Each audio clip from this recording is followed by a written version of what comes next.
L'Afrique ne veut plus être mêlée aux guerres mondiales occidentales pour 5 raisons. Première raison, tous les sacrifices que l'Afrique a consentis pour ces guerres mondiales ne lui ont rien rapporté de bon. Deuxième raison, les puissances qui ont bénéficié de la main-d'œuvre militaire africaine se trouvent être les puissances qui continuent de vouloir soumettre l'Afrique aujourd'hui. Donc, qui n'ont pas tiré des leçons de leur passé négrier, colonial, néocolonial et de leur présent impérialiste. Troisième raison pour laquelle l'Afrique ne veut pas être mêlée. L'Afrique possède la matière grise. Elle possède la démographie. Elle possède le génie suffisant pour se développer. Elle n'a plus besoin de l'aide au développement. L'Afrique n'a plus besoin de l'USAID.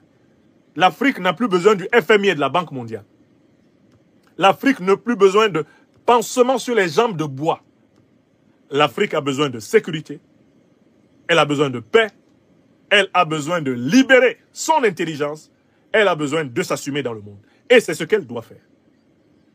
Quatrième raison pour laquelle l'Afrique ne veut plus participer à ces guerres. Ces guerres sont dangereuses pour toute l'espèce humaine.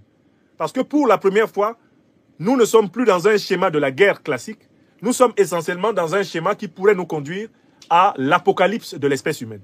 Les Africains, qui sont le berceau de l'humanité, ne veulent pas être co-responsables de la disparition de l'espèce humaine, qui est une espèce médiatrice entre le monde animal et le monde ancestral divin. Nous, Africains, ne voulons pas être complices de la disparition de l'homme, car nous sommes le berceau de l'homme. Et nous voulons être, tout naturellement, eh bien, le lieu de son salut.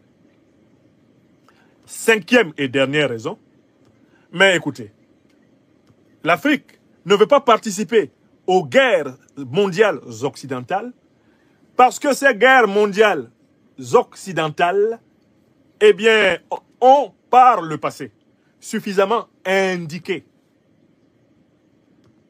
la nécessité de sortir du modèle hégémonique. Elles ont été provoquées par des rivalités de puissance des guerres de nationalité. Tout le monde sait aujourd'hui que le modèle dont la Terre a besoin, ce n'est plus le modèle d'une puissance qui domine le monde entier, ou un groupe de puissances qui domine le monde entier. On a besoin d'un modèle dit du monde multipolaire, c'est-à-dire un équilibre de puissance, des pôles de puissance entre lesquels des pratiques de négociation, de consensus, de dialogue, des pratiques de commerce apaisé, des pratiques d'avantages comparatifs. Eh bien, ce sont ces pratiques-là qui peuvent permettre à l'humanité d'être vivante à la fin du XXIe siècle. Voilà les 5 raisons pour lesquelles l'Afrique refuse. Et je vous invite à dire sur tous vos réseaux sociaux que nous, Africains, de toute la planète, refusons que notre continent serve à nouveau de marchepied ou de fournisseur de matières premières pour la future 3e guerre mondiale nucléaire. L'Afrique refuse. Et voilà pourquoi l'Afrique accélère ses révolutions. L'Afrique accélère sa lutte contre les dictatures, les fraudes électorales, sa lutte contre les violeurs de constitution. L'Afrique accélère tout cela et doit l'accélérer pour que la catastrophe du monde ne la trouve pas une fois de plus, une fois de trop, impréparée.